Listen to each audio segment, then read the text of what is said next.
I got my second time. Hey, come here, give me a thug hug. Oh, you don't know that? Little Mikey. They call it Slow as fuck. He's living the game. You have a girlfriend? Yeah.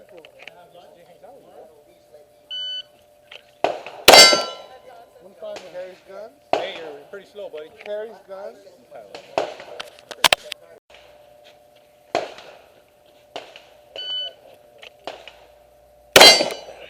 219. Fucking up. Better. 160. That's bad. 160. Consistent. Not bad from concealment. No. All you bastards with the speed holsters and shit. That's right. You didn't shoot yourself in the dick. He's on deck. Nope. It's good. Dougie, you're Yeah, I'm actually getting pointed at the femoral though, so better not have an ND. Better off shooting yourself in the dick. Hi, Mom.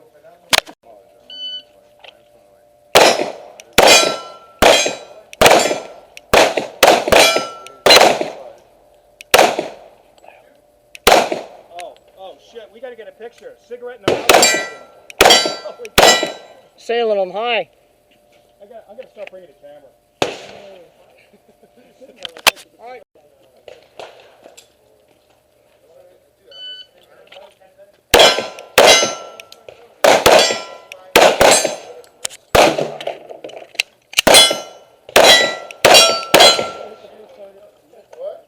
That'll never happen again. We're on deck.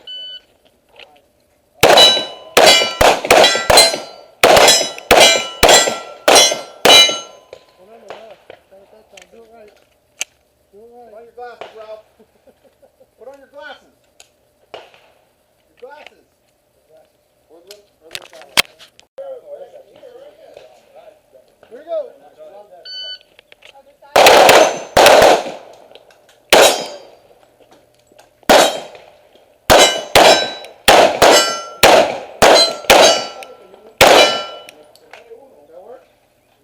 Everybody set the plate.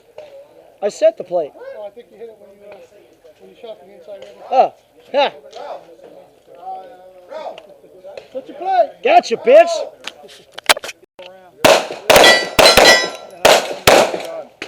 One on the right. What do you mean?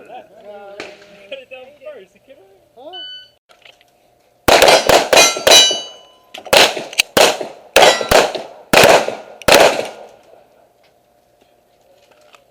Bondi with the reload.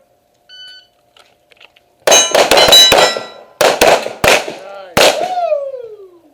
4-5. From concealment. Nice. That's right. Yeah, I knew. I was doing that on purpose because I wanted to. If you want to lose, Happy Sunday, assholes, and today we're going over the Gen 4 Glock 21. This is the full-size 45 caliber handgun, produced by Glock, obviously. And we're going to go over a lot of things on it, actually. Particularly the fact that it has changed quite a bit compared to the other Gen 4 guns. Now, we're going to go from top to bottom on things that I do like and also things that I don't particularly care for. We're going to start with the stock sights. Now, the stock sights, I've mentioned before that I don't exactly like too much about Glock-style handguns. Particularly, the first thing is that they are made out of polymer and they get beat up rather quickly. This is a pretty new gun. There's a little over 1,000 rounds through it. But as you can see, instead of leaving the white in there, I decided to paint over it so that I can at least have it blacked out so I can fish for that white dot a little faster. And like I'd said before, the rear sight that comes with most Glock pistols, to me, is a little narrow. And the front sight, to me, is a little fat. So when I'm trying to speed up, and you even see it in the draw drills, that I'm kind of hating on myself a little bit because I have to fish for the dot and it's slowing me down. And I feel it slowing me down. Okay. Moving a little bit further down, these slide serrations are deep, they're pronounced, they work well, but to me personally, I would have liked them to push those slide serrations just a little bit farther forward so that there was more to grab onto with the hands. But much like Glock has been in the past, is that they're very utilitarian and they're very good enough on a lot of things. Not to say that that's a particularly bad thing, it's just I would have rather that they had a little bit more on the slide serrations, just so that under speed you can get the reloads down. But even still, under speed you can get the reloads down, as you saw in the videos. What I would have also liked is front slide serrations, because I am a press check guy, but that's not that big of a deal to me. Moving further down to the frame. Now, the Gen 4 grip stippling that's out of the box is plenty good enough. I believe it's rough enough to shoot with and soft enough to carry a while on your body. But I personally prefer stippling, so I took a soldering iron to this guy. But what is kind of really good, honestly, about the Gen 4 frame is that they learned a few lessons from the Gen 3. If you guys remember the Glock 21s, as far as the Gen 3 is concerned, the standard frames were, they were a little large. And a lot of guys were complaining about the fact that it was way too blocky. And that's pretty much the one time that I'll give the blocky, quote-unquote, gripe any credence, because this is kind of a huge gun. I mean, this is my Glock 19. It's what I carry most of the time. And you can see that it is obviously significantly smaller in size. And mostly it's on width, especially on the frame. Okay. So having a larger gun like this is something I'll actually give the blocky gripe any credence to, specifically because it was a pretty huge gun. Now, they addressed this with the Gen 3 guns, and they came out with the Gen 3 SF, or the short frame. And what they did was they reduced the overall circumference of the grip. And that helped a lot of guys out, and it turned a lot of guys over to the Glock 21s specifically for that reason. Now, the Gen 4 Glock 21s are basically a Gen 3 SF, but they took a little bit more out of the frame towards the trigger guard, and that was specifically to shorten the length of pull on the trigger a little bit more. So the press on the trigger is significantly easier on the shooter, and it helps out in just that little amount that makes the gun that much more shootable. Moving from length of pull of the trigger to the actual trigger, the stock Glock trigger out of here, I was actually a little surprised at, because while it's still at 5.5 pounds to me, and that is to me, maybe it's because it was a caliber change or because of the frame or something, it actually feels like a smoother trigger. Now, I'm certain that there's almost no real difference between it and most of the other Glock line of guns, because the gun will get tight, it'll travel, it's a little creepy when it travels, it'll travel that 1/4 of an inch, and then it'll break. And while the reset is pronounced, it does reset at about a 1/4 of an inch also. By no means is that super duper duper crappy, but it's not an ultra fine trigger or a 1911 trigger either. So if you lean on triggers really hard as far as your purchase for a handgun, and you want this gun, you might want to go with something a little bit finer. Personally, I would recommend the Haley Skimmer. And the reason why I would recommend the Haley Skimmer is because it still has the Glock 5.5, but it's got about 1/8 of an inch reset. I got it on my Glock 34. It's got about 1/8 of an inch reset, but the gun breaks really, really clean. It hardly travels at all once the gun gets tight as far as taking the trigger out. So, as far as a stock trigger, though, the Glock 21, to me, is squared away, because I'm approaching this from a utilitarian police holster / military holster type standpoint.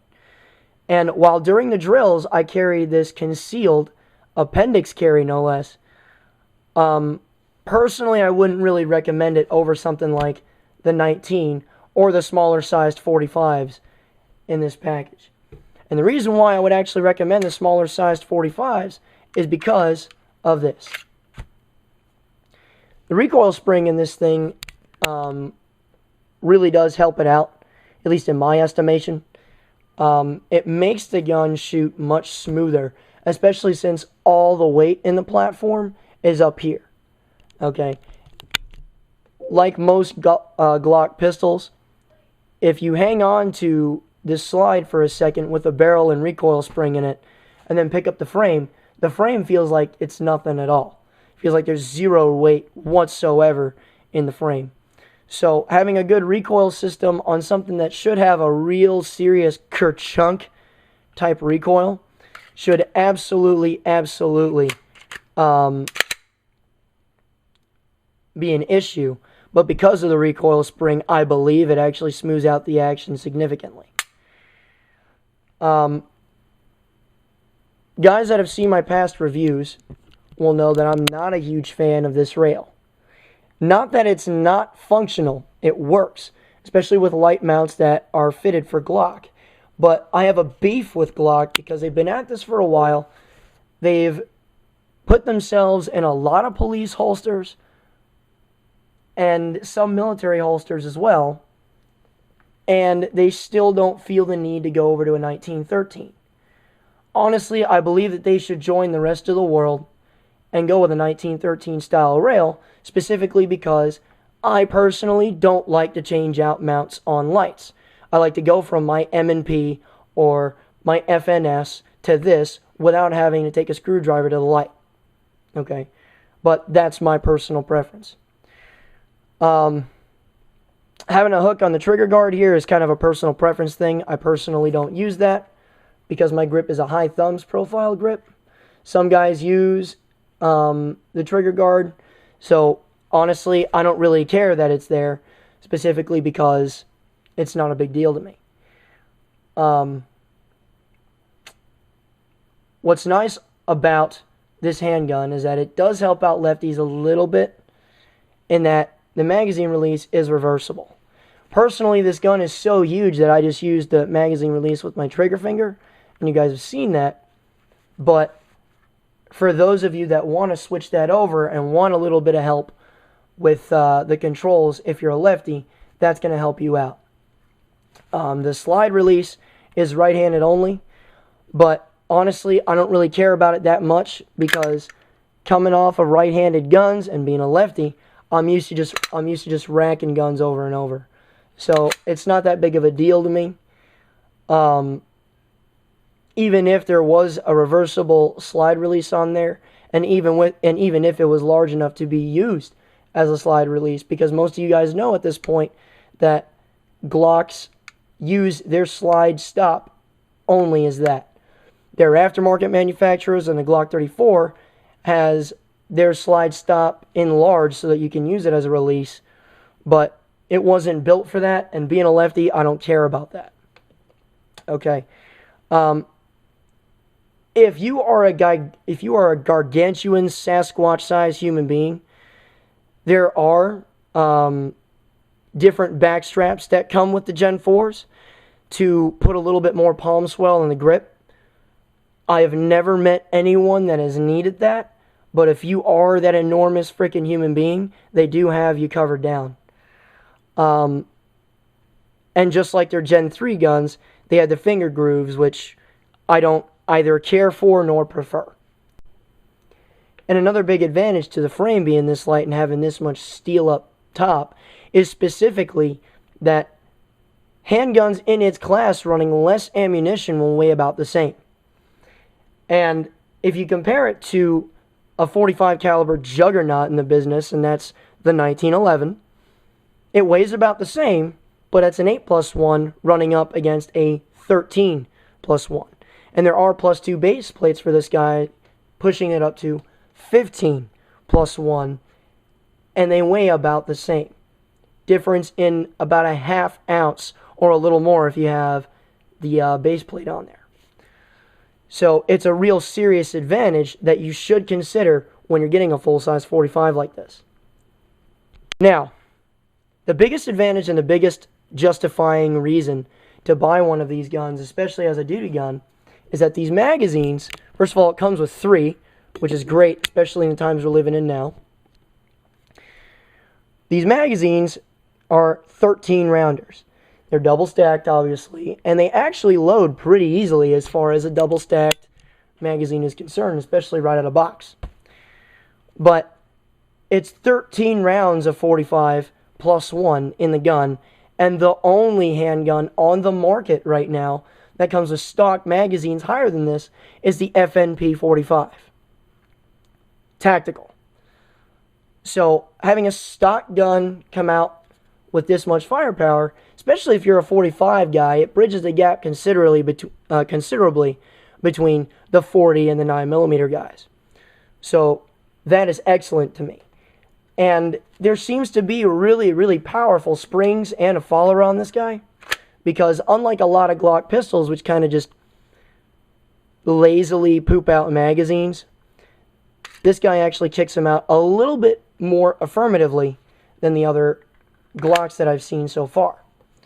So it gets out of the way a little bit faster, and I don't know if that's specific to the 45, but I noticed that, and it's something that I do like. Okay. Your barrel is, and this actually might be an issue for a lot of 45 guys, because a lot of 45 guys reload, because there is a significant price difference. It's not so much, it's not so prevalent with the 9mm and 40 guys, because the price difference is almost negligible with factory ammunition. But there is a good price difference between factory ammunition and reloaded 45. So this barrel might be a problem. And here's why. The reason why this might be the problem is because it's a polygonal rifling barrel. And those of you that know a little bit about Glocks will know that polygonal rifling in polygonal rifling in pistol barrels means that you cannot use lead bullets, because it'll cake in the rifling and it might build unnecessary pressures and rupture the barrel. Sounds dangerous, because it is. So for guys that are reloading ball only, that's not a big deal. But a lot of guys reload 45 with lead ammo, specifically because there is a really good price difference, and it's an economical way to shoot the friggin' things. So you might add on a couple $100 specifically because you may have to buy a barrel that with standard button type rifling, because of the fact that you're one of those guys that reloads. It might be something that may steer you away from the actual handgun, but honestly, if you're a fan of Glock pistols, you'll be a fan of the 21. Because the gun shoots smooth, and it's a tank because it's a Glock. I've tried, especially in the break-in period, the first couple 100 rounds that I used a mix of Tula, Blazer, the aluminum stuff. I used a mix of Spear, Gold Dot, because that's what I typically would carry with my 45s. And I also used some Wolf in there too. So a mixture of some decent powered ammunition, low powered ammo, and defense. I would load that in a mix into these magazines, trying to get the gun to short shuck or malfunction, and it wouldn't do any of that. The ejection pattern was wild, and I was getting hit in the face by some brass, but it was working really well. So you won't have any real issues to deal with as far as reliability is concerned. And the final thing is that if you're one of those guys that likes to kit up your 45s or your handguns, period, Glock has an endless assortment of accessories that you can bolt to this thing, specifically kitted around whatever mission you have for it. So I suggest to check it out if you're a pretty serious 45 guy, and I also suggest that you try to compare it a little bit to your other 45s and see that there is a big difference, especially when you run drills, on this thing's capacity. Thank you for watching. I really do appreciate the support lately, guys. You guys have been helping me out with a lot of stuff and answering me a lot of really good questions to help me out with the reviews. And remember, a regular guy's firearm is the last defense against tyranny. Be easy, guys.